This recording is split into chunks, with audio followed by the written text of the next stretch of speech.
As we go through the night, my name is Olga Cobb, and I am one of the elementary directors. We are so excited to meet with families and be able to give a little more information about hybrid learning.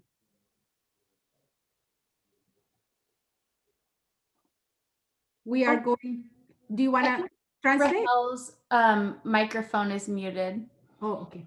If she's translating right now, I think her microphone's muted.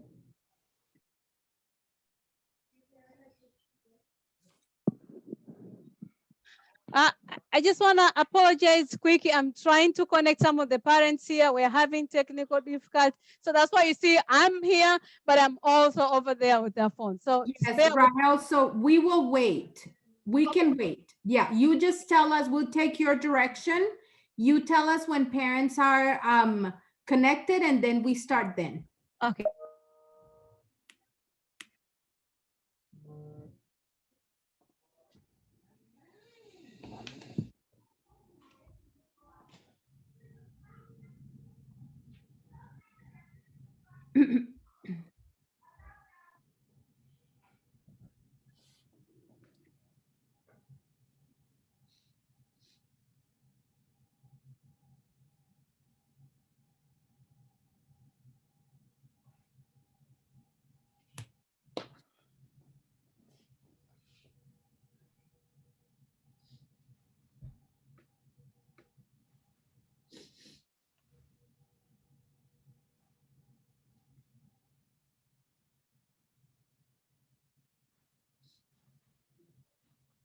The email for Joshua's family, who was it sent to? Was it sent to Joshua and Maharo, or just Joshua, or what?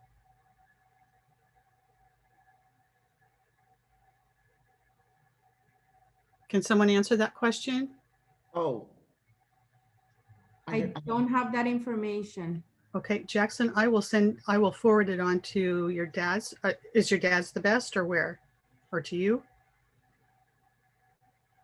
Okay, I'll send it to you right now, okay? Do you need it sent to you, Christina? Do you have it? I'm just going to forward what I had on to Jackson.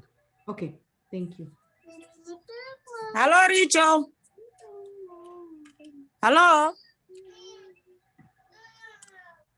Hello. Hello. We are waiting for more families to connect, and then we will start in a few minutes. Okay. Thank you. Thank you for being here. Hello, Richo. Unanipata? Nakupata. Msaidie Selemani kuingia, hajaweza kuingia mpaka sasa hivi, na Aisha wanataka kuingia, wanashindwa kuingia. Okay. Hii karibu Kaiza ndio iko katikati, haitoki. Hii haitatoka. Hii ndio itakuwa inapita, mtakuwa mnaona. Okay, sawa. Lakini nilikuwa nawaza pengine nimerongi. Hauko sawa. Kwa hiyo mtu amwingize Aisha na Selemani. Ndio. Sawa. Recho, wewe nisukumie passcode tu, wataniingizaje? Naomba passcode na password. Unanisikia?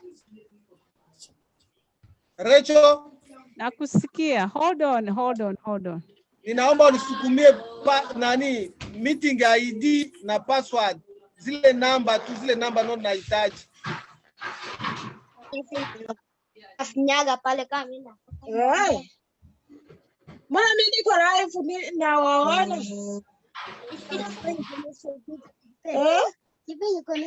Nataka kuweka kwa kompyuta nyingine na wanafunzi wao wanaona. Nini shida? Ukifinya hii hakuna mtu atakuweza kuona. Sawa.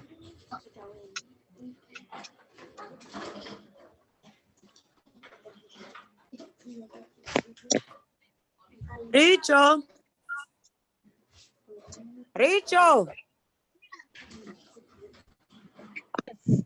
Halo Richo. Unanisikia? Ungenitumia email ku kompyuta ya Merveille. Okay. I have to send a link to the different version. You guys bear with me here. Juu wale wakubwa wako. Okay. Wala kama uko na ile nani yangu ya Salem for refugee utume mwele kompyuta yangu. Wala kama nikusendia hayo, nikusendia email yangu. Ngoja tutume kwa Merve. Hai. Juu Merve njoo iko hapa. Merve, naomba student ID yako. Wale wengine wameenda kunani? Merve, tupe student ID yako. Merve, pana student ID yako. 73 ongea 731294. Umesikia? 1249. Umesikia? Rudia tena. 731294. Endelee kujaribu hii simu yangu. Na mimi, umesikia? Halo? Umemsikia? Nimemsikia. Wewe Frank, walikutumia nani linki ya kikao cha masomo? Nimewatumia kwenye simu pia. Njoo simu ya itoa hata sauti mzuri, bora pengine hata kompyuta. Imeshatumwa. Kwa Merve? Kwa Merve. Merve, naomba simu ya, naomba kompyuta. Iko wapi kompyuta? Nipende cha kumoto. Jambo director. Jambo. Okay, if you give us 2 more minutes for them to settle down, everybody, because I have to switch the code. I'm sending their phones with different students' ID, and so give me 5 minutes, everyone is settled down, and then we can start. Take your time. We are here because we want these. So you just take your time. I can stay with you. Uko na email hapo? And I know Miss Richardson, Daniels too. Uko na email?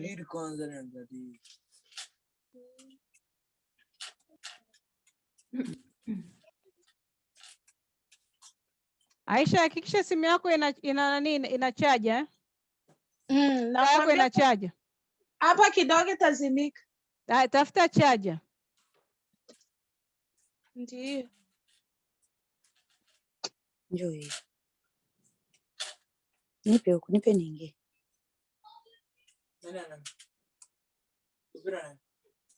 Merve.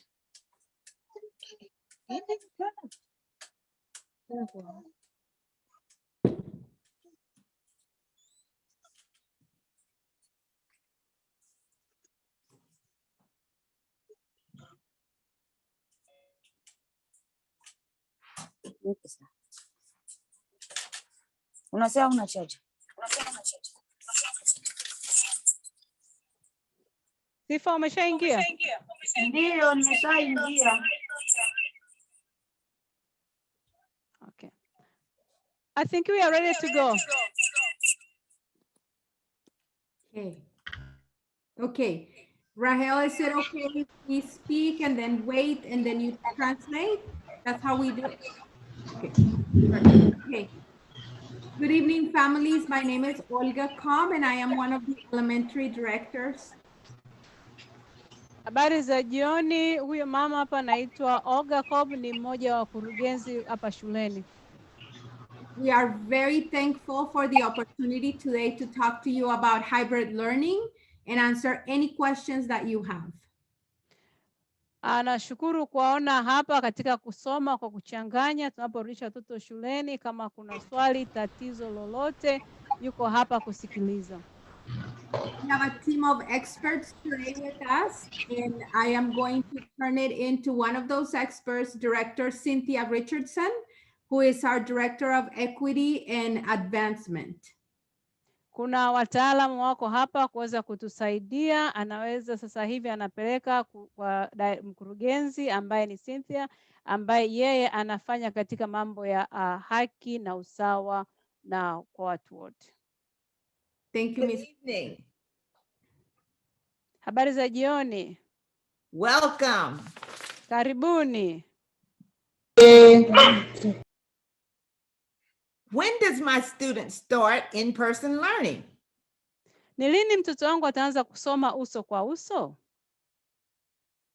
We start by grade levels. Tunaanza kutokana na madarasa.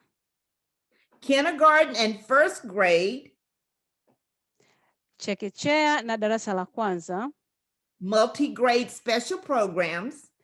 Wanafunzi wa huduma muhimu katika madarasa yote. Will start the week of March 2nd, next week. Wataanza wiki ya Machi 2, yaani wiki inayokuja, siku ya pili. Second grade and third grade. Darasa la pili na darasa la tatu. Will start the week of March 9th. Wataanza wiki ya Machi 9, wiki baada ya hiyo inayokuja. Fourth grade and fifth grade. Darasa la 4 na darasa la 5. Will start the week of March 16th. Wataanza wiki ya Machi 16. Then we have spring break. Halafu tuna mapumziko yanaitwa spring break. There is no school during spring break. Hakuna shule.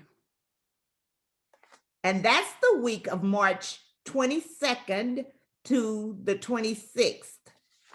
Na hiyo ni likizo au ni kipindi cha Machi tarehe 22 mpaka 26. What is hybrid learning? Ni nini kusoma kwa kuchanganya? Hybrid learning combines in-person instruction, that means at school instruction, with at-home learning. Kusoma kwa kuchanganya inajumuisha kusoma uso kwa uso na kusoma nyumbani. Our elementary hybrid learning model is structured. Masomo katika shule ya msingi yamewekwa so that students alternate coming to school 2 days a week. Yamewekwa kwamba wanafunzi wanakuja shule siku 2, wanabadilisha. And attending school online 2 days a week. Na wanasoma kwa kupitia kwenye mtandao siku 2. As part of an assigned cohort or group. Katika mpango ambao wamewekwa, kuna kundi limepangwa, wanasema cohort ni group. Kwa hiyo utakuwa na grupu hili na grupu hili. Your student will either attend school in person on either Tuesdays and Thursdays.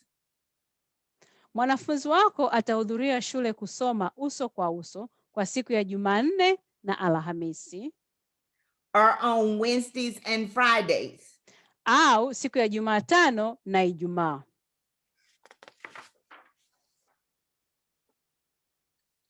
Next slide. What is a cohort? Kundi ni nini? To maintain the health and safety of students and staff.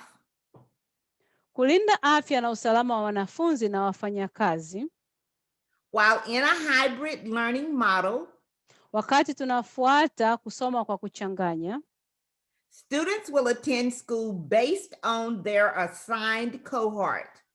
Wanafunzi watahudhuria darasa kulingana na kundi walilopangiwa. A cohort is a group of students that will attend school in person.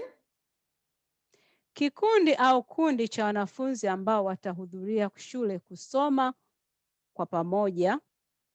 And online on the same days. Na kusoma kwenye mtandao siku zinazofanana. This supports with contact tracing. Hii inasaidia katika kuendelea kuangalia watu ambao unawatafuta au unawanukishi, katika kuangalia yale maambukizi. Kwamba ukitaka kujua huyu mtoto huyu ameenda shule leo na huyu ameenda jana.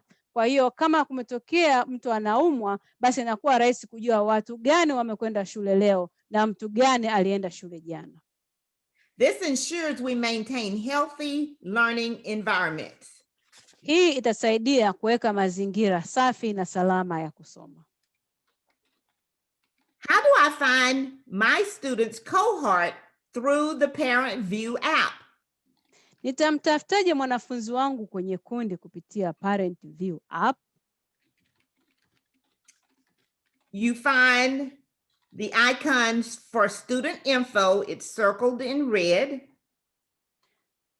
So utampata huyu kwa kuangalia taarifa. Ukienda kwenye mtandao watakuwa wamekuelekeza. Kuna mahali wameandika student info kwamba hapo ni taarifa ya mwanafunzi. Cohort ni kundi, unakuta labda siku ya 2 na siku ya 4 au siku ya 3 na siku ya 5.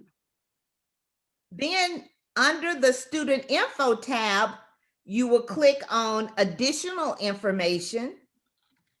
Pale kwenye taarifa zaidi ya mwanafunzi, utakwenda utabonyeza mahali pameandikwa taarifa zaidi. Kwa hiyo taarifa ya mwanafunzi alafu taarifa zaidi.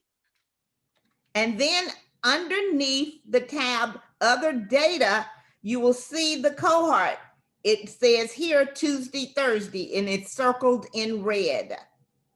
Kwa hiyo unaanza taarifa ya mwanafunzi, unabonyeza taarifa zaidi, ndipo utakapopata kitu kinaitwa cohort, kundi. Watakuwa wameandika siku ya Jumanne au Alhamisi. So we find the cohort by going to the Parent View app. Tunapata hiyo cohort hiyo ambayo ni kundi kwa kwenda kwenye Parent View app. How do I find my students' cohort through Parent View on a desktop computer? Nitampataje mwanafunzi wangu katika kundi kupitia Parent View kwenye kompyuta? Pale juu kwenye kompyuta, sio kwenye app kwenye simu, pale juu kwenye kompyuta. So you'll see student info, it's outlined in red, the icon is.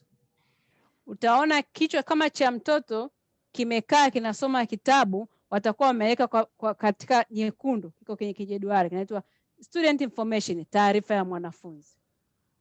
And the next section at the bottom, you see the cohort outlined in red, Tuesday, Thursday. Kinapofuata kwa chini utakuta wameandika cohort, tena wamerudisha Jumanne na Alhamisi, wameweka kwa rangi nyekundu. How will my child stay safe while in hybrid learning? Na vipi mtoto wangu atakuwa salama wakati wa kusoma kwa kuchanganya? All students coming to hybrid in-person will.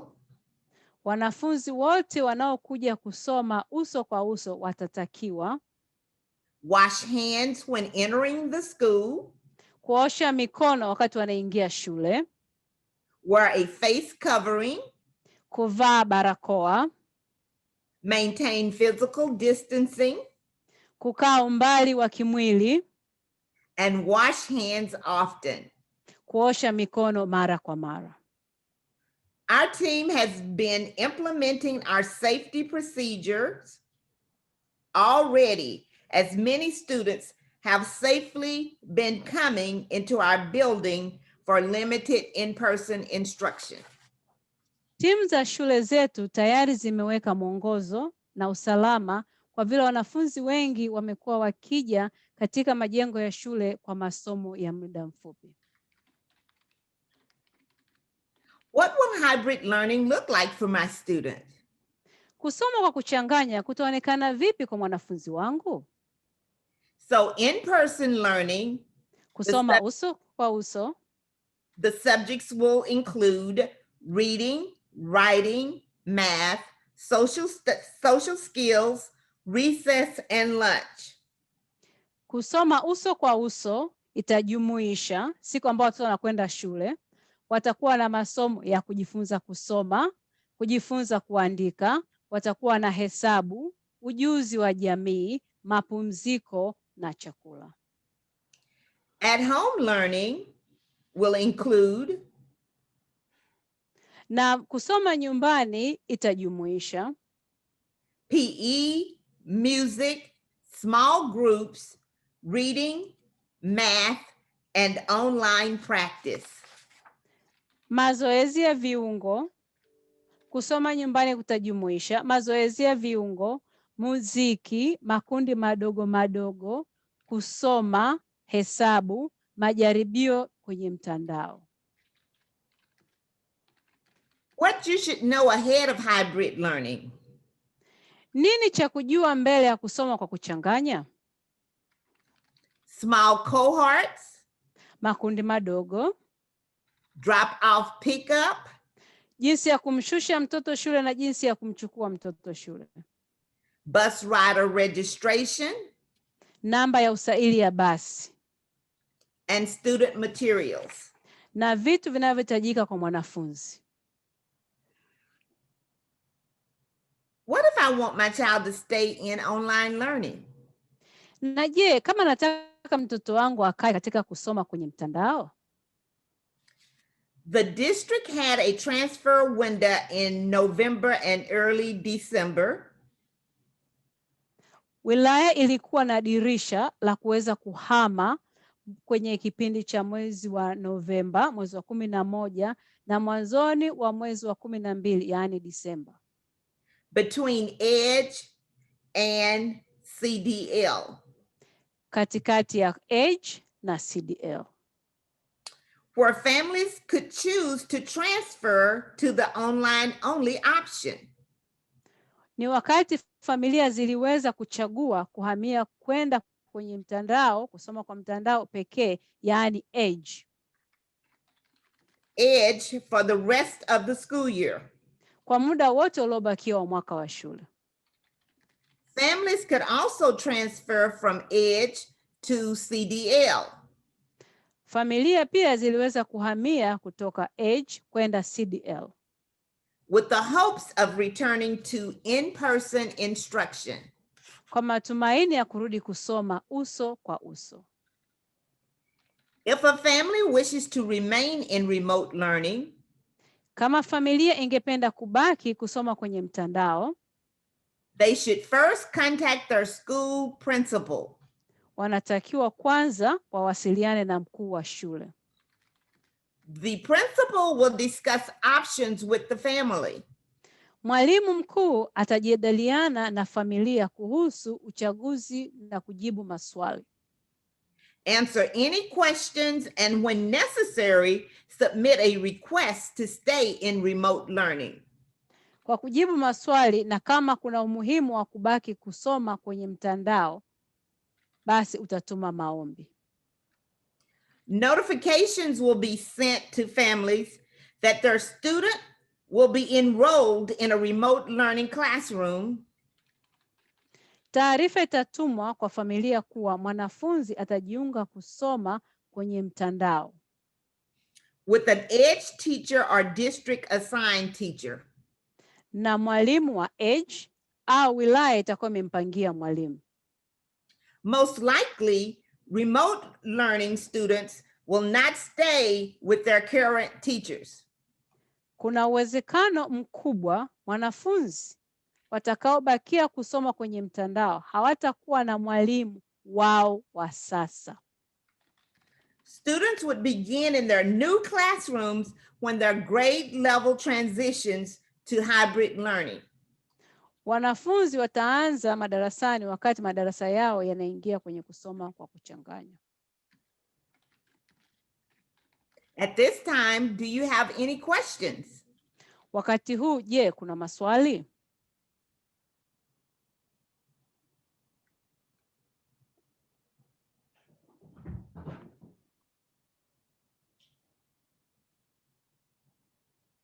Rahel, also, if parents want us to tell them what cohort their kids are in or help them with knowing if they have the rider registration, we are happy to help with that too.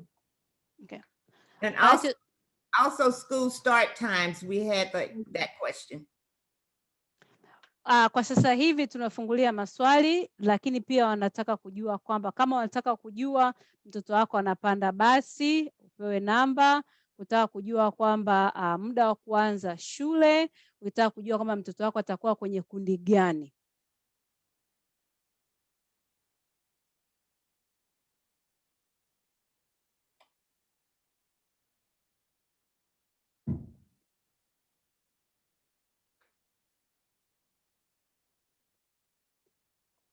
There was a question about lunch. I think people are kind of holding. I had a parent said, what's going to happen as the kindergarten starting 8 o'clock?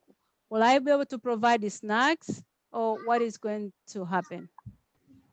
Our schools will provide breakfast, lunch, and students will go home with a supper or a snack that they can take home. But if parents want to send any snacks for their student, that is always welcome and it's okay to do. We are also recommending that parents send a bottle of water with their student every day. That would be also really helpful for them.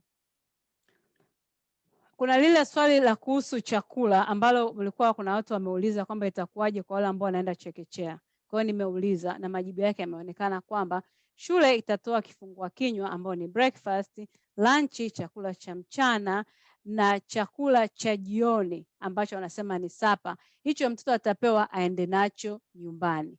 Na pia wanashauri kwamba mpe mtoto chupa ya maji aende nayo shule.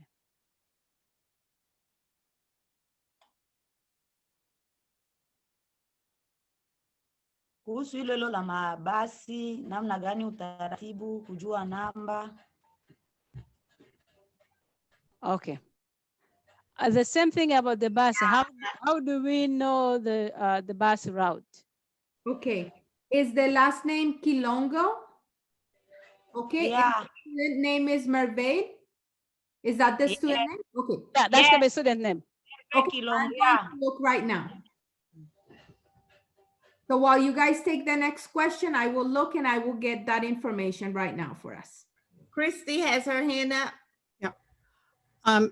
It's my understanding that all drinking fountains at the school will be closed off limits and they cannot refill water bottles. They must bring all the water that they need for the day. They cannot get any more water at school. Is that correct?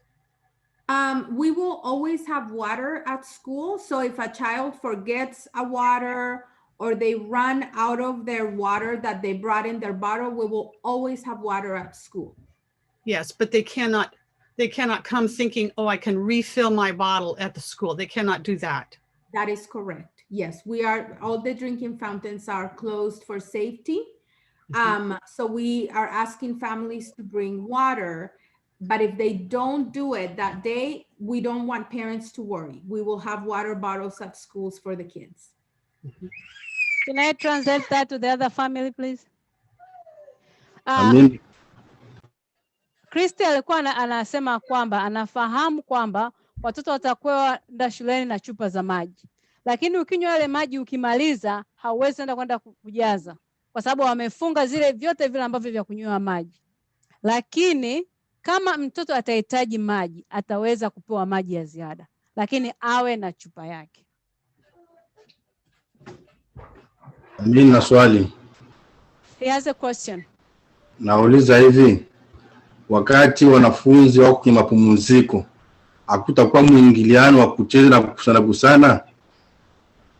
So the question is, when the kids are in a recess, how do you prevent the social distance? Schools are planning different areas and different games to help students learn a new system of playing together, keeping their distance and keeping their masks on. And I think that will be a learning that we will do together because we have to teach kids this new way of doing things in school. But teachers are already planning for all of these different games that they are going to do. And they are also doing markings on the ground to make sure that students are remembering the physical distance. Kwa hiyo anasema kwamba hicho ni kitu kimoja hapo ambacho watoto tutabidi tukajifunze. Kwamba utakapokuwa kwenye sehemu za michezo wataweka alama. Kwa hiyo watoto itabidi wafuate zile alama wakiwa wamevaa maski zao, na kutakuwa kuna michezo aina tofauti. Labda kuna michezo mingine itabidi iondolewe kwa sababu hawezi ukakaa umbali. Tumejibu swali lako? Mbama, tumejibu swali lako? Na lingine sasa hivi ya Sweden kwanza wasomo wa saa ngapi? Hebu naomba urudie tena, kuna mtu yuko. Wanafunzi wa Sweden elementary watakuwa wanaanza masomo na saa ngapi?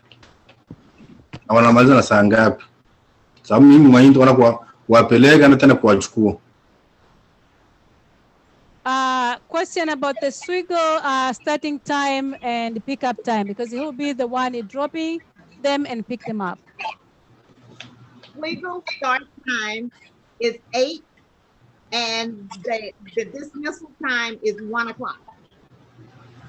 Swiggle wanaanza saa 2 asubuhi na kumaliza saa 7 mchana. Okay, Kwa asante. hiyo kama kuwashusha inabidi washushe kabla ya hapo, saa 2 mpaka saa 7. There's a question in the chat. When will the classes start and end? Is there the option for preschool after school program?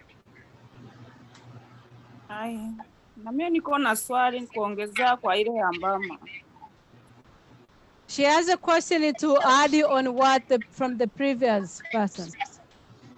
Sasa hii kwako watoto wanapendaka kucheza. Mie niko na swali yangu. Sasa mie niko na mtoto mwenye anapendaka cheza sana. Ile niko nasikia ile question ya mama hamukuja mzuri kwa juu. Iko mtoto anapendaka cheza, anagusana kwa mwingine. Sasa shida ya masomo itakuwa na mtoto anakusa kwa mwingine, unakutanaka biko nasema mtoto wako hana adabu, alikusa kwa mwingine wala alikimbia sana. Ile ndio mimi nataka niue, itakuwa namna gani? Kwa hiyo watoto wa Afrika iko tofauti na hapa wengine wenye tulikutana hapa. Ndio maana ninauliza ile swali. Asante kwa swali lako. So she said she wants more clarification because she's a parent who has experienced that the kids likes to play. And because of the culture, the kids may want to touch somebody. And then it's going to be a trouble that, why are you touching this person? So how are you going to prevent that trouble? Yes, thank you. That's a great question. We know that students want to hug each other. They want to play and touch each other. That is very natural, and it's okay for kids to want to do that. And so we are, teachers are planning around those so that we can, with a lot of patience and love and understanding, teach our kids and keep them safe. So it will be a lot of, at the beginning of next week, that's why we have smaller classrooms, Rahel. I'll stop there so you can translate that first little bit, and then I'll tell you the rest. Okay. Maoro anasema hivi, hicho ni kitu ambacho na wenyewe wanakiona, kwa maana ya kwamba kwanza watakuwa na madarasa madogo. Pili, walimu watakao kuwepo hapo kwa zile wiki za mwanzoni itakuwa ni wiki za kujua na kufundishana, kwa sababu kila mtoto sasa hivi atakuwa na ile haki kwamba na mimi nicheze, na mimi nifanye hivi. Kwa hiyo kwamba wanataka kwanza ile wiki za mwanzoni, na wanaoanza hapo kwamba kidogo kidogo, jamani hatutakiwi kufanya hivi, jamani hatutakiwi kufanya hivi. Sio kwamba utapata taarifa nyumbani kwamba mtoto wako amefanya hivi na hivi. Siku za mwanzoni zitakuwa ni ngumu kwa watoto, lakini wamejiandaa na kwamba watakuwa na madarasa madogo, na ndio maana kwamba madarasa yamebidi kugawanywa na walimu watakuwepo kuangalia hivyo vitu. Je, Mauro umeridhika? And before Yes. go ahead. Umeridhika? Yeah, pale mimi nasikia kwa juu watoto unayua wanamaliza masiku hawaingie kwa masomo, biko na marafiki za mingi, ni mpaka bagusane. Ndio maana nilikuwa na shida pale. Lakini umeridhika? Ninasikia. So I was just checking, see if she's comfortable from so far, and she said she's getting it. She had just the worry as a mother, like the kids have been in school for a long time. This is gonna be the first time they're gonna be that excitement, oops, oh, I'm sorry. So yeah, definitely. And remember, we are all learning these together. This is new for everybody. So we have to be understanding of our students, and we will teach them. And then the other thing that I wanted to say, so that they are, they understand and I don't know, Jordan, if you have a picture that we showed last night of the classroom. I don't. No, okay. We can find a picture, because I want them to also understand that classrooms before had about 28 or 30 students. Right now we're going to have 12 or 14. There's a lot more space. And we have arranged the classroom so that students are physically away from each other, so that it's a little easier to teach them. So it will be a learning, but we are putting everything in place to make sure that kids can learn with us all these new systems. And we want parents to know that kids will not be in trouble if they, end up going and hugging a friend. We'll just teach them. Kwa hiyo anachoweka mkazo hapa, anasema kwamba sasa hivi madarasa, mwaka uliopita, miaka mingine, kwa darasa ya wanafunzi kuanzia 20 mpaka 28. Sasa hivi wanafunzi watakuwa 12 mpaka 14. Kwa hiyo alikuwa anataka kuona picha ili uweze kuona umbali ambao wanakaa madarasani. Kwa hiyo yani kwamba ule uwezekano wa kumsogelea mwenzako pia ukawa uko mbali. Lakini pia kitu kingine anataka mjue kwamba mtoto wako hautapigiwa simu kuambiwa huyu mtoto wako hapa anasumbua, wanafanya hivi, kwa sababu sisi sote tunajifunza kuishi katika hii hali. Kwa hiyo inabidi tuchukuliane kwa upendo, kwamba sasa wote tunajifunza. Adela has her hand up. Na kuna vidole kule, kuna vidole viwili vilivyopandishwa, mja turuhusu bwana. Selemani, utakuja, ngoja Adela amenyoosha mkono kabla yako. Asante. Nashukuru kwa kutuweka katika kikundi hiki. Na swali langu, nilikuwa napenda kujua utaratibu gani watatumia kuhusu kujua kama huyu mtoto anaumwa wala haumwi, kwa sababu tukiangalia haya magonjwa unakuta mtu anaweza kuwa haionyeshi symptom, lakini nilikuwa napenda kujua kama watakuwa wanachukua watoto ile temperature, kwa sababu mtu anaweza kuwa iko na unakuta hata kazini kwetu wanafanya, wakikuta mtu ana temperature ya kupita 100, huyu aingie hata mlango wa kazi, anabakilia nje na anarudi nyumbani na wanampa siku kama ngapi asifike kazini. Sasa nilikuwa napenda kujua hiyo utaratibu gani wanatumia kwa hiyo hali. Asante.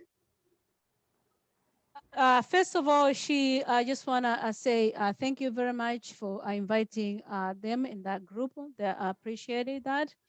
And the only question she had a concern of how do you know a student who is sick, students who has the symptoms? Are you guys going to take a temperature? Reference from her workplace that if you have a temperature more than 100, you don't enter the building. So how that is going to be taken care at the school when they're going back?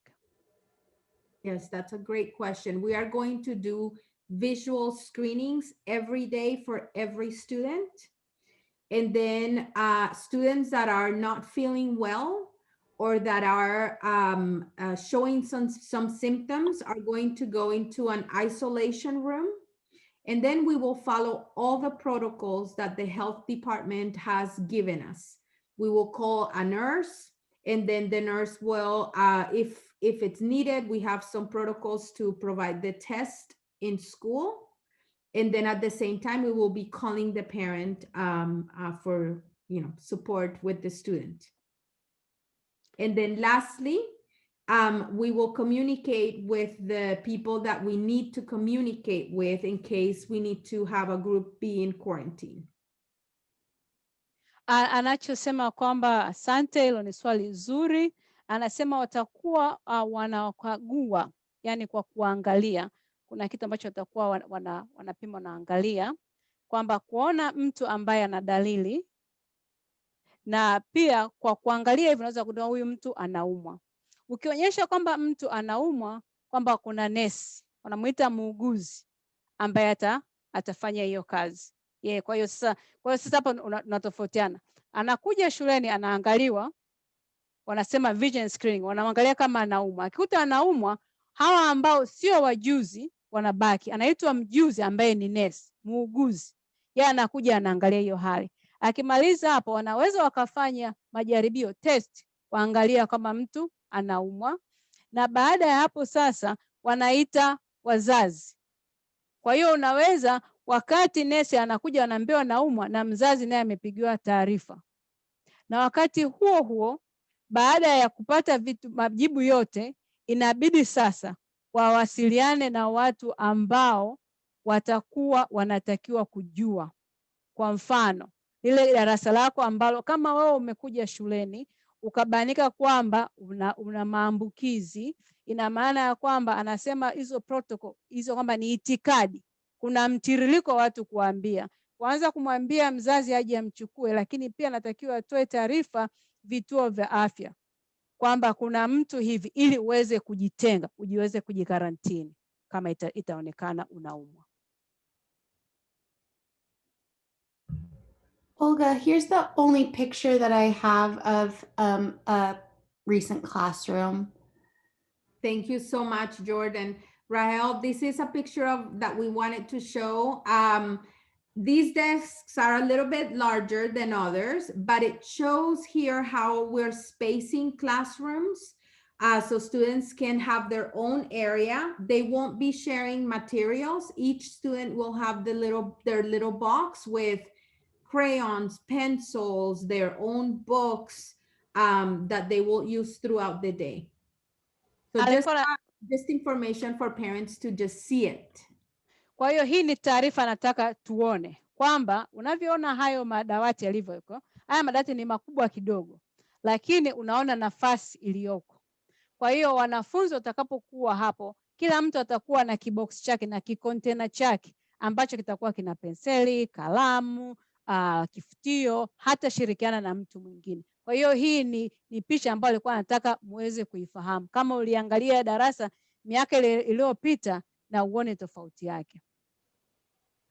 Can I point out here too that these desks are made for 2 students, but now only 1 student will sit at each desk, and that they cannot get up and wander around the classroom. They have to stay at their desk.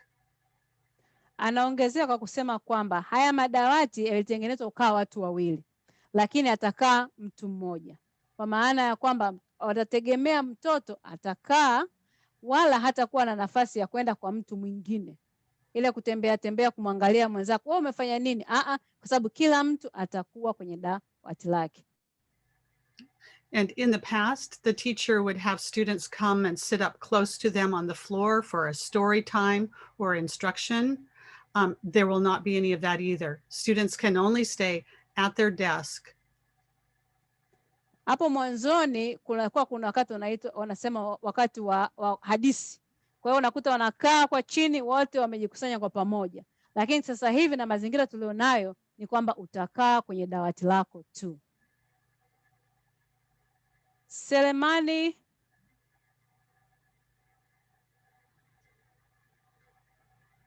Nipo. Sawa, uliza swali lako. He had a question. Mimi nina swali kuhusu kipindi cha mapumziko. Watoto wanakuga na mapumziko hapo na muda wa lunch. Sasa kipindi cha mapumziko, swali langu ni hili: kuna shule ambazo ziko na nafasi za juu kusomea wala nafasi za anatokea chini, na akiteremka kuna nafasi wanafunzi wanaweza wakakuwa wameshikashika, aidha pale nje kuna vidude fulani wanaovichezea, kila mwanafunzi anaenda kushika. Sasa sijui kwa hivyo vidude vinashikwa kwenye utaratibu gani, kwa sababu wanafunzi huyu anaweza katoka kushika na mwanafunzi mwingine akaja akashika vile vidude. Aidha kipindi cha mwanafunzi ametoka nje kufungua mlango wa shule, huo taratibu wa vile vidude, huyo akigusa na mwingine anagusa. Aidha kuna kama shule hii hapa, kuna nafasi mwanafunzi akitaka toka nje kwenye mchezo, kuna nafasi za kuteremuka chini hivi ili wanagusa, wanaenda wanashikilia kwa kitu fulani hizi ili wasije wakaanguka, na mwingine atakuja atashikilia. Sasa kuna utaratibu gani kuhusu nafasi kama hizo? Pili, kipindi wako kwenye mapumziko wakitoka nje, tunajua ni watoto, walimu wakibaki ndani, watoto wakitoka nje wanacheza, kuna utaratibu gani? Kwa maana kwamba watoto hawatakuwa na mwalimu au? Si unajua hata wakiwa na mwalimu, watoto huwa wanakimbia mbio, wanaweza wakakimbia pale nje, kuna vidude vya watoto kuchezea, na kuna baadhi mmoja amegusa, mwingine anaweza akakuja akapanda akagusa. Sawa. That's Selemani. He's referring two things. Inglewood is a two-story. So the concern is if the students are going to the recess, they might use the stair.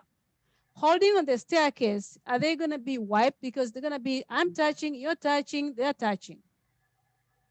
What is going to be a protocol for that? And when they go out the recess, what about the touching after touching? And then when they go to the recess, if the teacher's behind, the students just run fast and hold the door, who is going to be there for them? Because they're kids, they're going to run, they're going to touch stuff. Who's going to foresee? Like, oh, this one, Rachel touched this one, so you don't have to touch it until it's sanitized and kept clean for the second person to use. Yeah. We have several protocols in place. One is we are going to keep students in their smaller cohorts, in their assigned groups, as a way to limit the contact with other groups. Then we have lots of cleaning protocols for high touch points. So custodians, teachers, instructional assistants will be going around and cleaning doorknobs or the rails and the stairs to make sure that even though only one cohort is using that we are putting extra precautions in place to make sure that our kids are safe. We are going to have protocols for kids to wash their hands and use sanitizer in several different times throughout the day. Protocols for the restroom and use of restrooms so that, again, we're not crossing cohorts, we're not crossing those protected groups.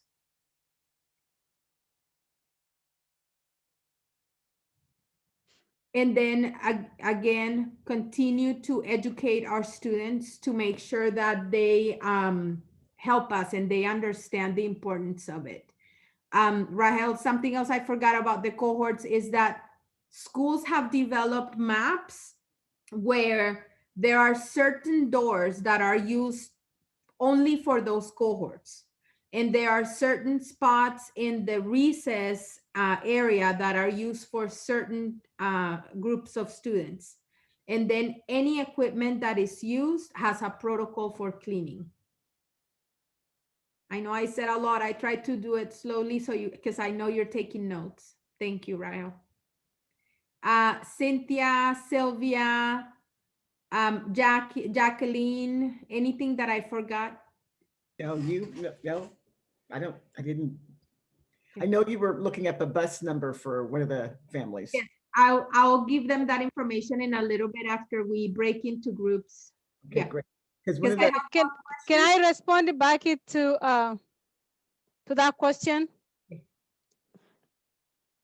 Alikuwa anasema kwamba Selemani, hili ni swali lako. Ulikuwa unazungumzia kwamba kwa mfano kama Inglewood wana ghorofa wanaposhuka na kupanda, lakini alikuwa anataka kuambia kwamba kuna itikadi imewekwa ya kufuatwa, kwa maana ya kwamba sio kila mlango mtoto ataingia. Kuna kundi, tunasema labda niseme kundi B watapita mlango huu na kundi C watapita mlango huu. Na kila baada ya kupita kuna watu ambao wapo kwenye unasema timu ya usafi ambao watafuta kila mahali ambapo watoto wamegusa. Na nataka kusema kwamba kwa mfano kama watu ambao wanakwenda siku ya pili na siku ya 4 wenyewe watakuwa na michezo yao, wenyewe watakuwa na mlango wao wa kuingilia na mlango wao wa kutokea. Na akasema kwamba kuna itikadi ya kunawa mikono, kuosha mikono mara kwa mara. Inawezekana mtoto akaosha mikono anapotoka recess kuingia ndani. Wanakuwa wameweka vitakasa mikono katika kila anasema station, katika kila kituo watahitajika kufanya hivyo. Alafu kitu kingine pia kutumia choo. Jinsi ya kutumia choo, kuna utaratibu wa kutumia choo na kuendelea kufundishana kwa watoto wetu kwamba ni nini ni muhimu, kwamba unanawa mikono, unatumia kitakasa mikono na kufuata utaratibu ambao utakuwa umewekwa. Nimejibu Selemani?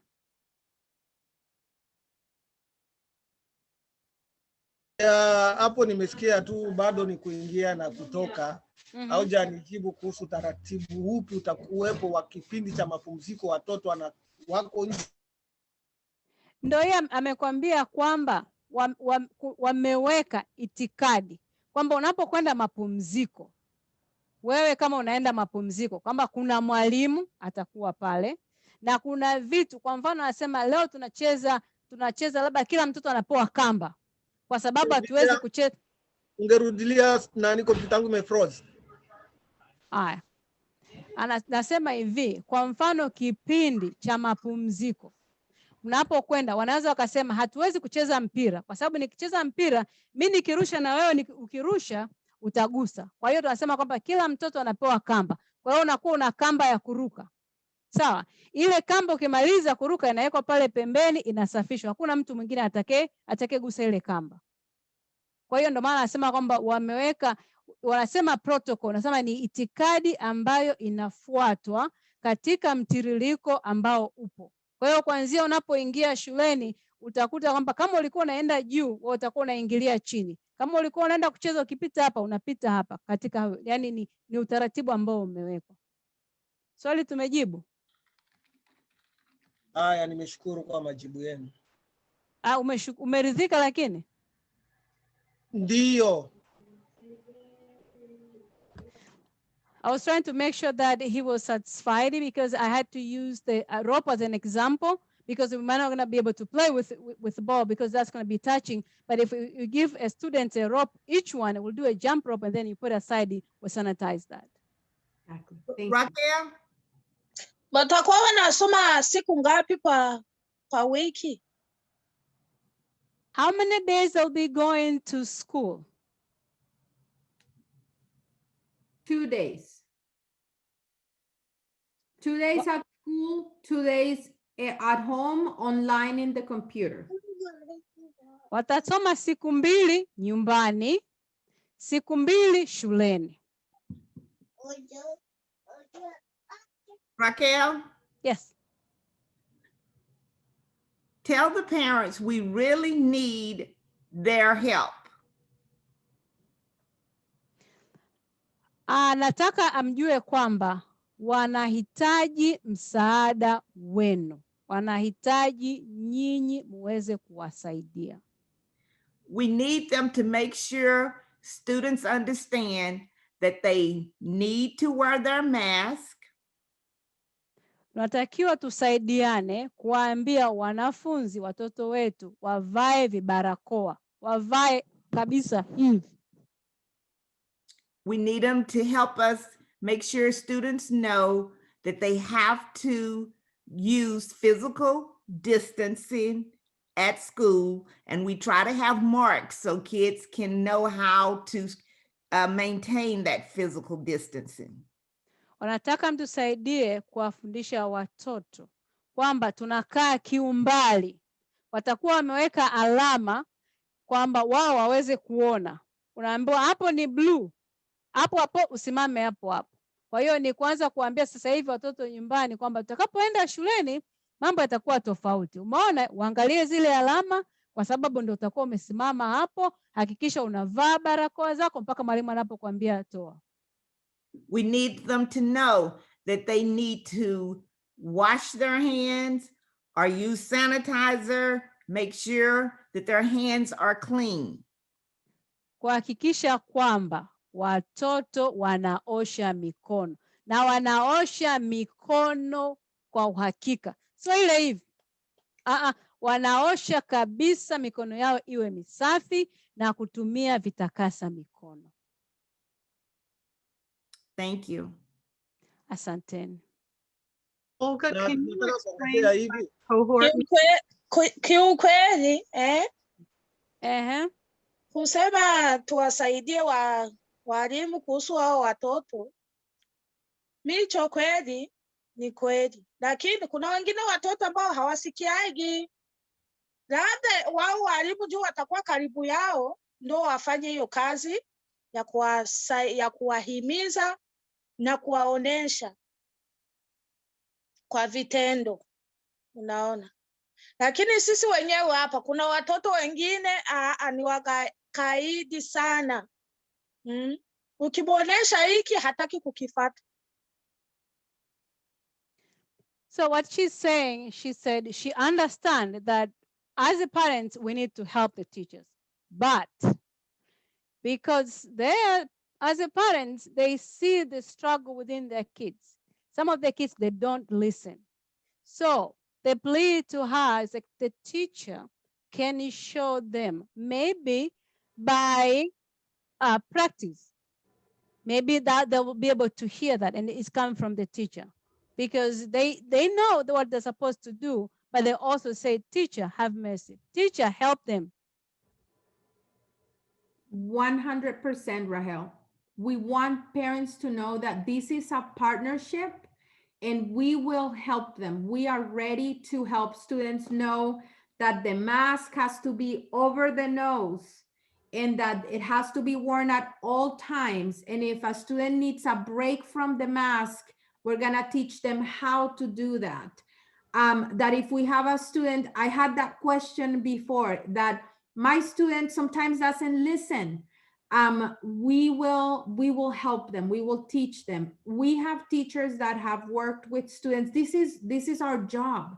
We have strategies, we have ideas, and we always go to parents if we need them. It's a partnership, and we are counting on that partnership more than ever. Ina swali ingine Richo. Aya, subiri kidogo tumalizane na Aisha. Aisha anataka kusema hivi kwamba ni kweli na wanajua watawasaidia. Mwalimu ataweka vitendo kuwaonyesha, lakini pia anataka kwamba watoto waanze kupewa ule msisitizo.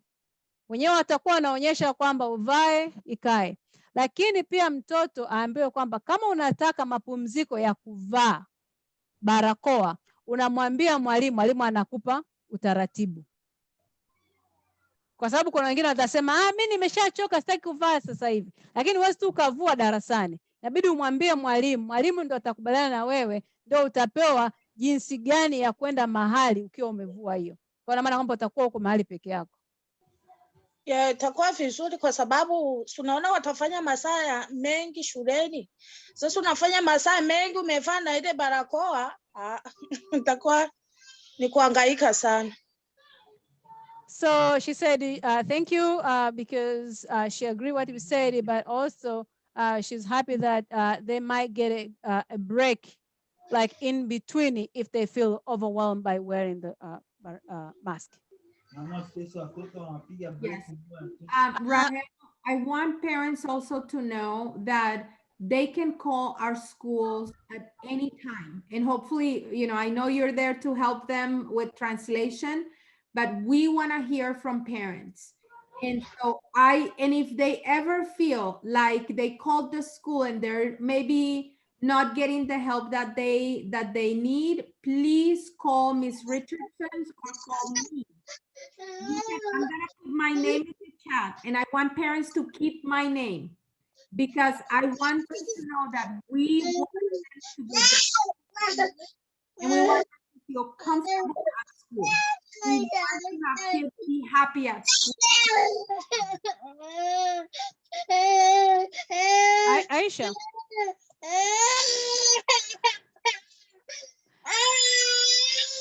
Anasema hivi kwamba kurudi pale kujazia na kwa wengine wote.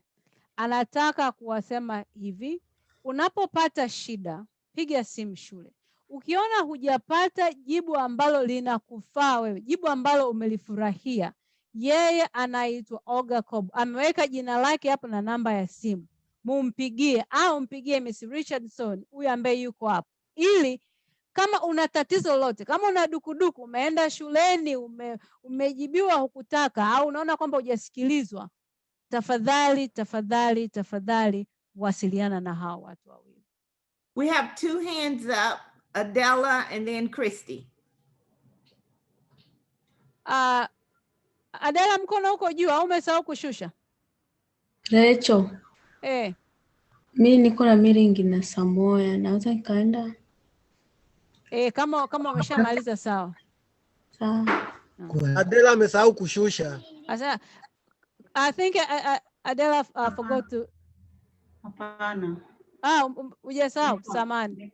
Niko na swali na tena ni kama vile kuwasiliana na walimu. Kwa kweli mtoto, kama vile mwalimu anajua, mtoto ni mtoto na mtoto anabidi tu kuambiliwa na kufundishiwa, na tusaidizane sana kweli na walimu katika hii hali wanaenda kurudi shule. Kweli tuungane mkono, wao wanakuwa ni wazazi wa pili katika watoto wetu. Sisi ni wazazi wa kwanza, nao ni wazazi wa pili. Kweli tusaidizane na tuangalie gisi watoto wataenda kusoma vizuri. Na nyingine nilikuwa nataka kuuliza kwa ajili ya basi, mle watapanda basi, wale wote wenye watapanda basi. Nilikuwa napenda kuuliza kwa sababu nimesikia watafungua madirisha na watoto wanabidi kuvaa koti. Unakuta saa nyingine mwalimu atakuja anamvua tena hiyo koti. Mtoto unakuta baridi na muingia. Sasa kwa hiyo utaratibu nilikuwa napenda wanieleweshe kuhusu hiyo. Asante.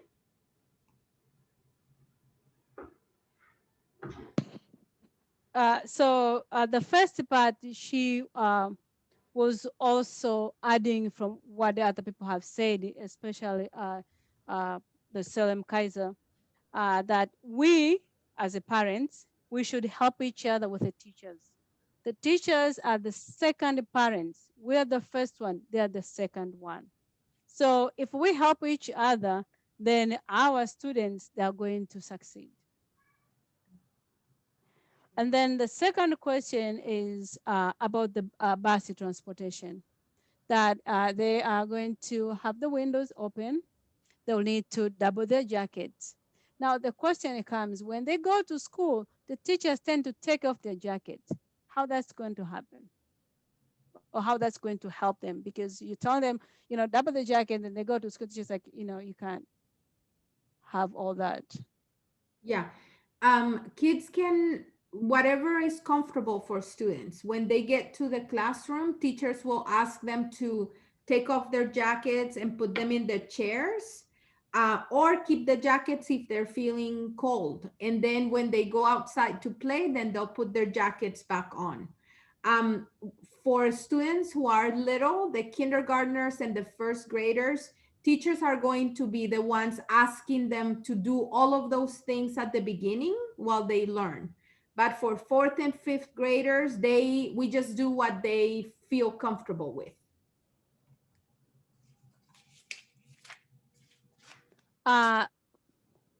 Where is she? Oh, Adela. Na mimi nauliza Richo.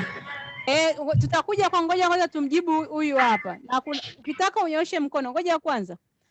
Anasema hivi, kwa mfano kama darasa la 4 na la 5 au wameshakaa shule muda mrefu. Kwa hiyo mwalimu hata kama pia atawashauri, ukifika darasani unajisikia joto, unavua koti lako, unaweka kwenye kiti chako. Unapoenda kucheza nje, unajua utakuwa kuna baridi, utachukua jaketi lako.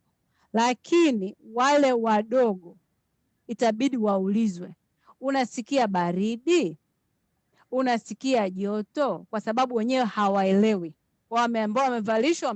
Kwa hiyo mtu anaweza kukaa amevalishwa hapa huko anatoka jasho. Au amekaa hana nani koti lake anasikia baridi. Kwa hiyo mwalimu atakuwa anaangalia na kuweza kumsaidia kwa sababu wale ni wadogo. Kumbuka kwamba chekechea ndio wanarudi shuleni kwa mara ya kwanza, hawajawahi kuja shule. Tumejibu swali lako Adela?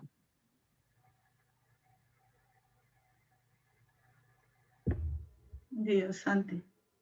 Sawa. Christy has her hand up. Okay. Two things. One, Olga, if you could explain in more detail what a cohort is, because I think that just understanding that is probably not a piece that's there. And the second is, I can very well picture this, students saying, I go to school 2 days a week. No, they go into the building 2 days a week. Mm-hmm. What are they supposed to do at home on the other 2 days? Yes. So that parents know they continue to go to school as they have been 4 days. Some people have had special meetings on Monday too, so they've been doing 5 days, that this will not change, but the children, and there might be kind of that feeling of, oh, I'm only going to school for 2 days. Not true. Mm-hmm. That's great. Thank you, Christy. Can I tell the parents before? Of course, yes. Christy alikuwa anasema hivi kwamba anataka tuwaeleweshe vizuri kuhusu cohort. Kwa sababu cohort inasema shule siku 2, lakini ni siku 2 shuleni uso kwa uso na siku 2 nyumbani. Sasa watoto wanaweza kusema mimi naenda tu shuleni siku 2, hizo siku nyingine haendi shuleni. Na kwa hizo siku nyingine anafanya nini? Kwa hiyo mama atajibu alafu nitaelezea. Go ahead, Olga. Okay, yes.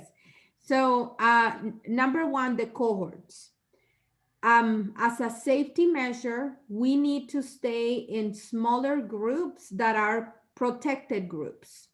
And so we have looked at families by address and also by siblings to make sure that families who live together or in the same home or live close to one another are in the same cohort.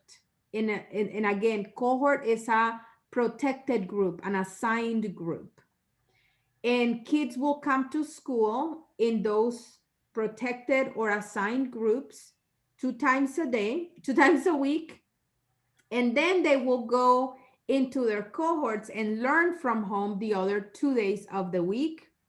And that way we can alternate the cohorts.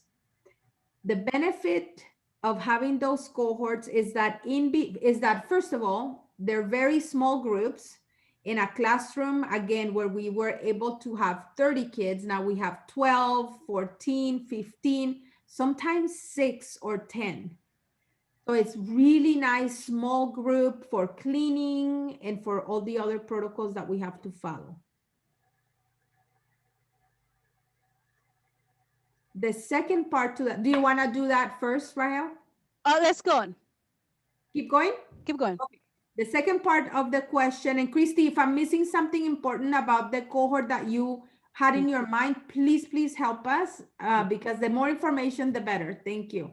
The second part of the question was, it's very important that families know that we come to school 4 times a week. It's just a little different because we have done all 4 days online with the computer. Now we're going to do these 2 days online and the other 2 days at school. But kids have to be studying and learning all 4 days. Tuesdays and Thursdays will be at school, but Wednesdays and Fridays, kids are going to sign in the morning at 9 in the morning. They are going to have class with their PE teacher. They're going to have class with their music teacher. They are going to have a class with a small group for reading or their counselor. And then they are going to have practice for reading and practice for math. And we are going to take attendance all 4 days. 2 days, we're gonna take attendance in the classroom, and 2 days, we're gonna take attendance in the computer.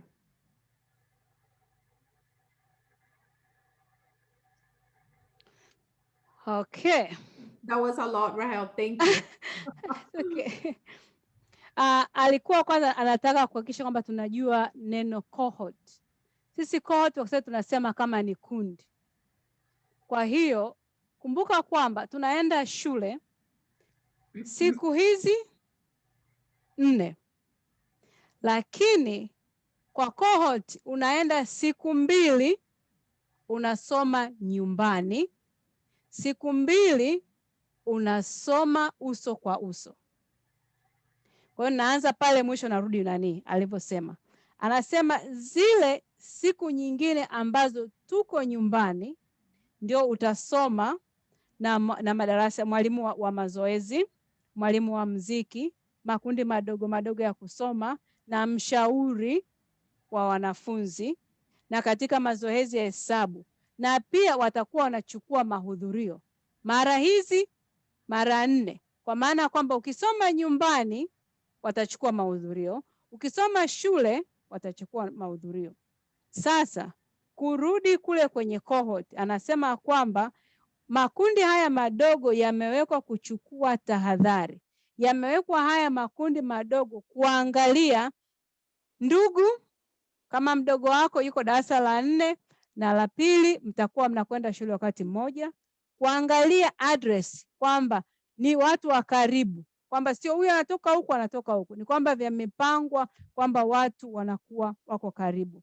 Akasema pia na kusoma nyumbani siku 2 na kusoma nyumbani, kusoma shuleni siku 2. Na katika kusoma huku ni kwamba wanagawa yale makundi madogo madogo. One more thing, Rahel, that I want to say about that. We are going to teach students a specific skill at school, and they are going to practice it the next day when they are at home. So it's very important that parents send students to school all 4 days, because it's going to be a cycle of practicing at school, learning at school, practicing at home, learning at school, practicing at home. And so we don't want them to miss any of those 4 days.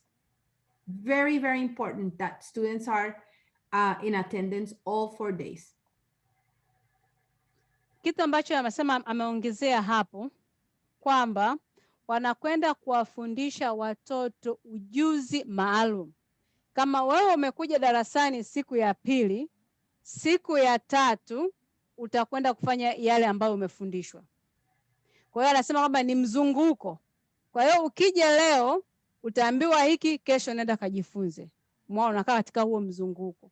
Kwa maana ya kwamba hawataki watoto waache kwenda shule. Kwa hiyo hakikisha mtoto wako anakwenda shule kuanzia siku ya 2 mpaka siku ya 5.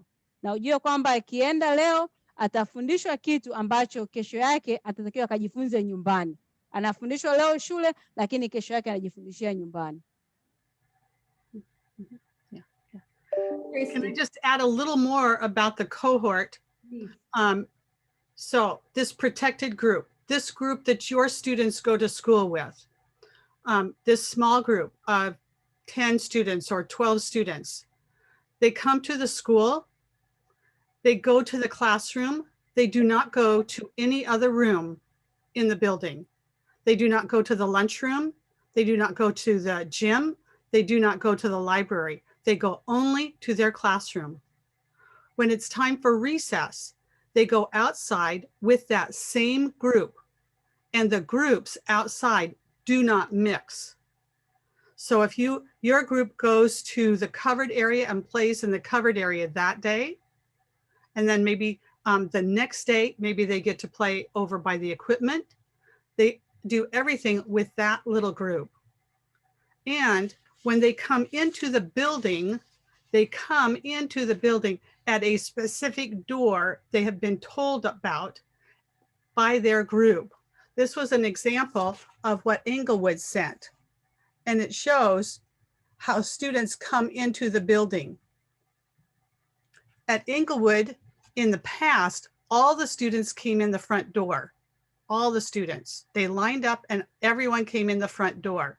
It is not that way this year. They come in by their cohort and by their assigned door. So everybody has an assigned door. This paper was sent by email from Englewood to the students. And it's by according to what your age of your student. On this one, it says, our class meets here. That is for the second grade, because this was for Asani, who is in second grade, and it tells where he will go in the building.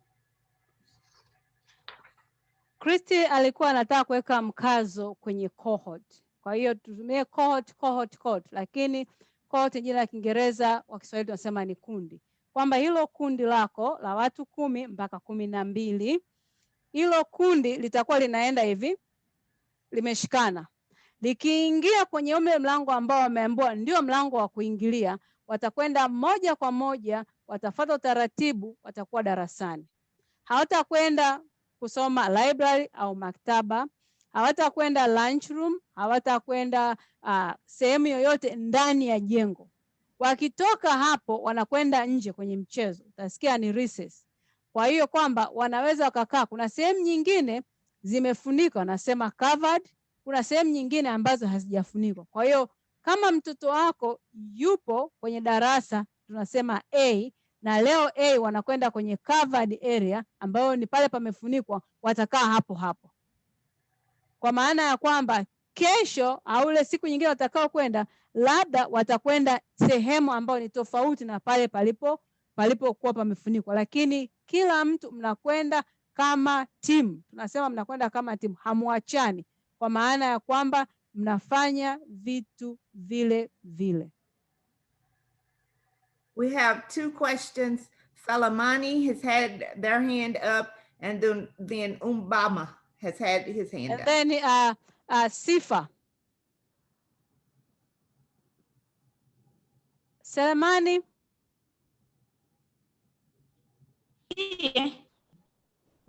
Unasema Erich? Wewe sio wewe, tunamwita Selemani. Tunamwita Selemani kwanza. Tutakuita wewe baadaye. Selemani. Nipo. Sema baba. Swali langu ni kuhusu, nimesikia hapo wameanzia shule ndogo kule kabisa kama ni kindergarten mpaka wanakuja kuingia na grade 1 mpaka grade 5. Sasa nina kijana hapa ameuliza yeye hakusikia grade 6. Program ya grade 6 itaanza lini? Okay, so Selemani said that na kwa kumalizia na akauliza kwa yeye wa grade 6, je, utaratibu wa basi utakuwepo aiza je? Sawa.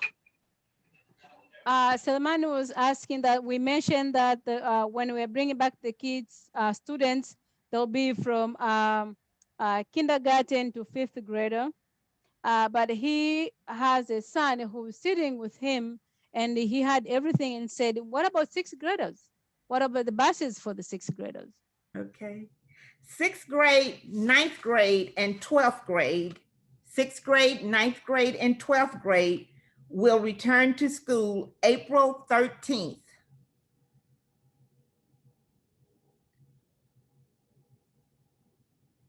And the plan is for the remainder of middle school and high school students to return April 20th. All of that communication will be coming out soon, and we will host sessions like tonight to make sure parents have the information they need and can ask the questions they need to have answered. Okay, so Cynthia, so April 13th, we have 6th to 9th grade. Is that correct? April 13th. Yeah, 13th, 6 to 9. 6, 9, and 12. And 12. And then 11th. So 7th, 8th, 10, and 11 will return April 20th. Okay, thank you. Selemani kwa kujibu swali lako anasema kwamba darasa la 6, la 9 na 12 watarudi mwezi wa 4 tarehe 13. Darasa la 7, 8, 10 na 11 watarudi mwezi wa 4 tarehe 20. Taarifa zitatumwa. Unaweza kupatikana mkutano kama huu pale tutakapokuwa tumefikia hapo.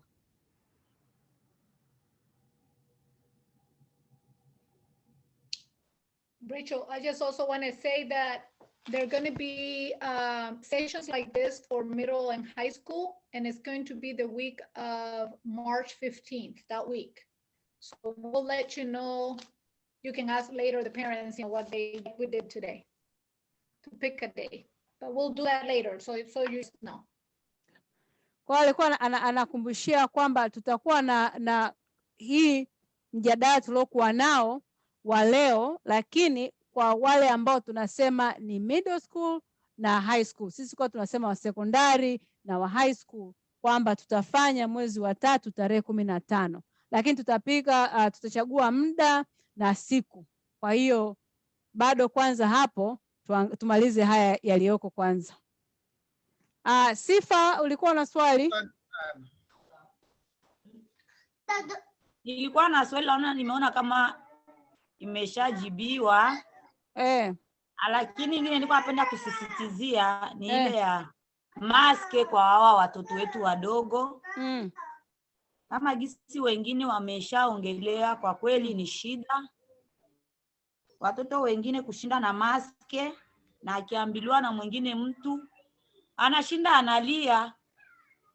Unakutana sisi tuna watoto kweli, yani ndawaomba walimu wawe na roho kubwa kama Aisha alivyosema.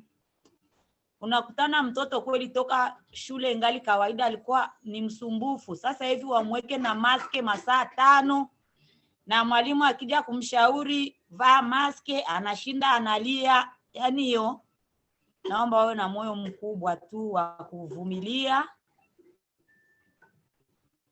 namna gani ya kukaa na watoto, maana maske kweli ni shida kwa watoto, ibaki masaa 5 hivi kinywani. Kwa kweli naona hiyo kama ni kazi kubwa, na wengine mtoto akiambiliwa kidogo anashinda analia. Sijui waendelee tu kuwa na mioyo mikubwa kwa ajili ya kujua namna gani ya kusikilizana na hao watoto wenye tabia kama hizo. Nilikuwa na maswali mengine kuhusu hao wakubwa, lakini nimeshaelewa kwa aliyeuliza mbele yangu. Basi. So she had 2 questions. One of them, I think it's more on a plea side, because she said she has a young one going to school with a mask. She is begging teachers, please, bear with us. Our kids are gonna be a struggle for them, because they might gonna be crying the whole time by just telling them wear a mask.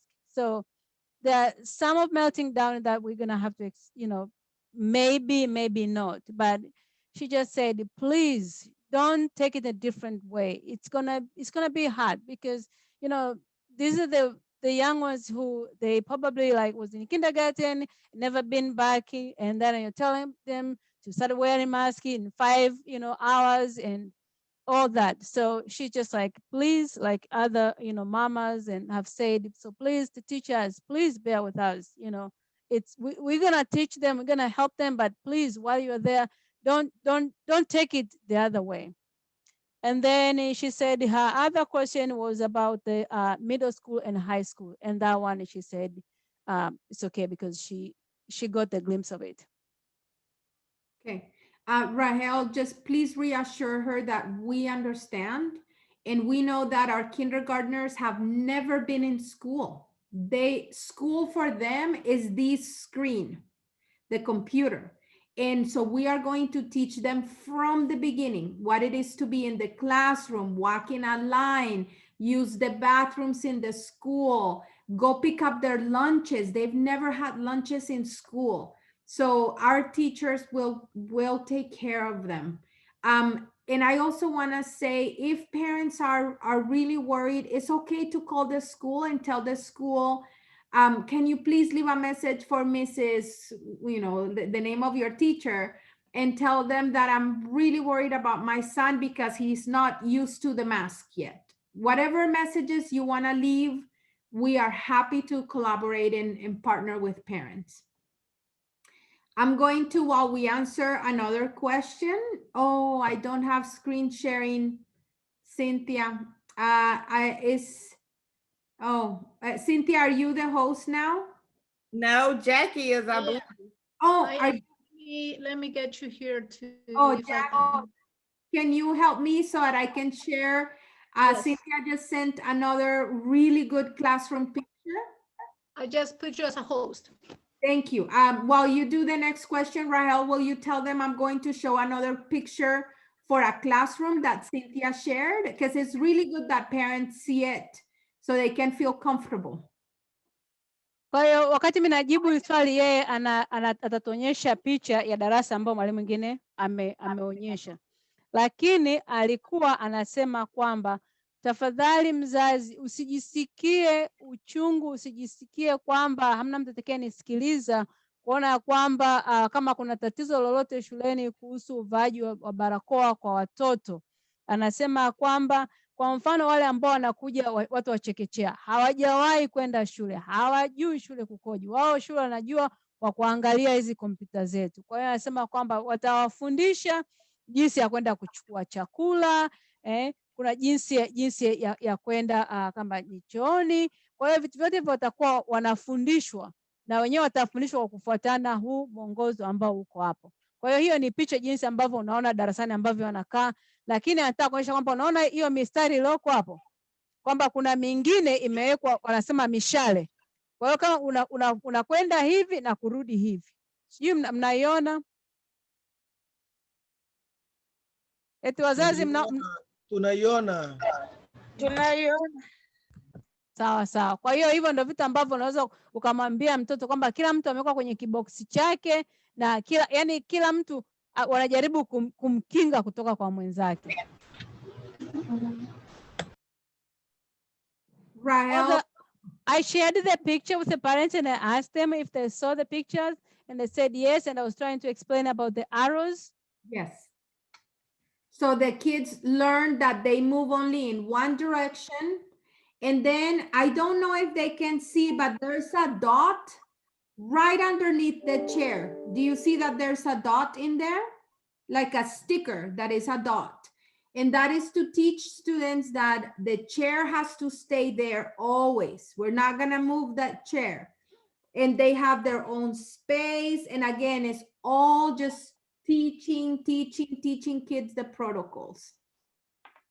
Kwa hiyo alikuwa anasema kwamba kama nilivyokuwa nimemwambia kwamba mnakwenda upande mmoja. Kama wote tunaenda mbele, tunafuata. Wote tunarudi nyuma, lakini haurudi hivi. Wao unakwenda ule upande mwingine. Kwa hiyo mnaenda hivi. Au wengine wanarudi hivi, wengine wanaenda hivi. Na pia hapo kwenye meza yao kuna kimduara kimewekwa. Wanasema kidoti. Kwa maana ya kwamba hiyo inaonyesha kwamba kiti chako hakiendi sehemu nyingine yote. Kiti chako kinakaa hapo hapo. Kwa hiyo kwa mtoto pia ni vizuri kwa wenyewe kuangalia katika picha kama njia ya kumwonyesha kuelewa zaidi.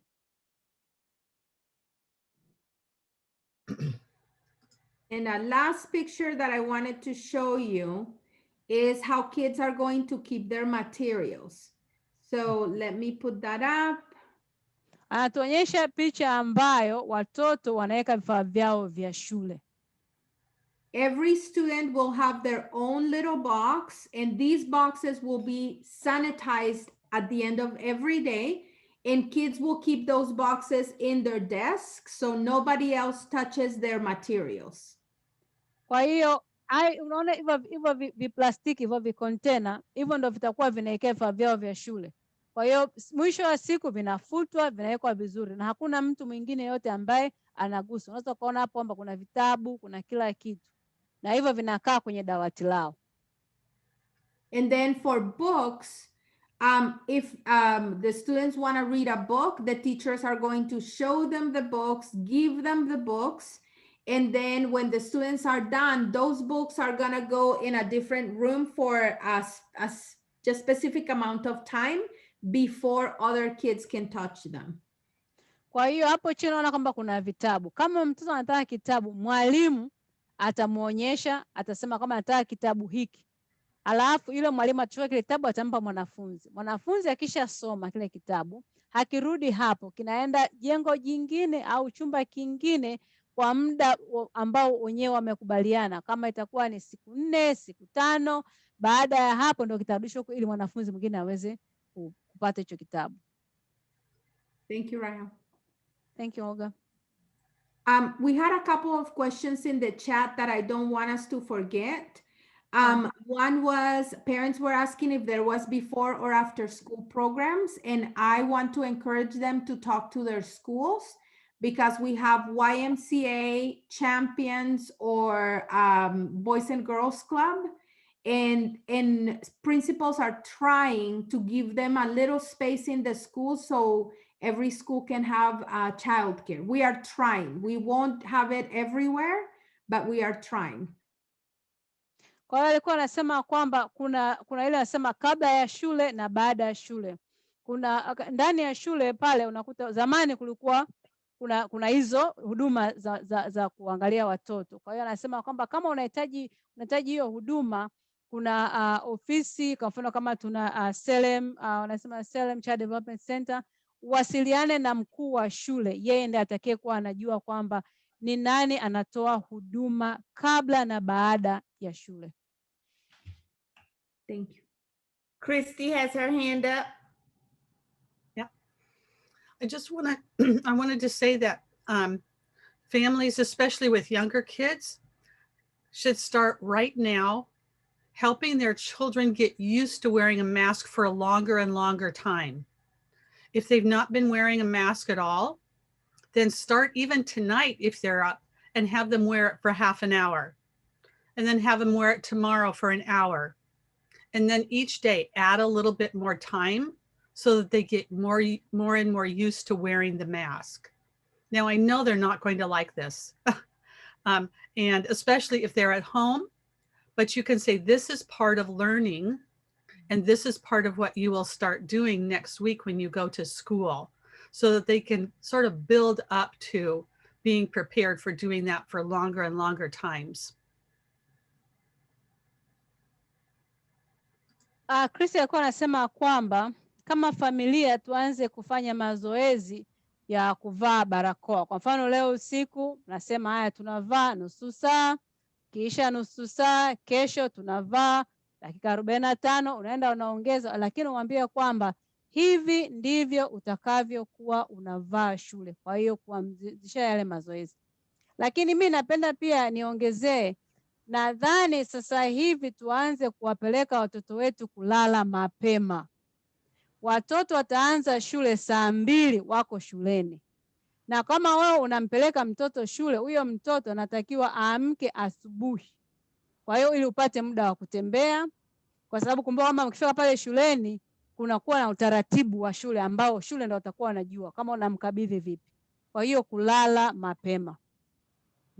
So I just added because she said it reminded the parents, the kids to practice wearing masks, and I added that it's a time to teach our kids to go back to bed early because they're starting earlier. Yep. Yes. Thank you. Very important. Yeah. And I think to point out that it has to be an actual face mask. It cannot be the plastic shield. It cannot be a scarf. it has to be an actual face mask. Krista anasisitiza kwamba iwe barakoa, ile barakoa yenyewe, sio tu kitambaa kama hivi mtu amevaa hivi. Yani iwe kabisa ile barakoa inayojulikana kama ni barakoa.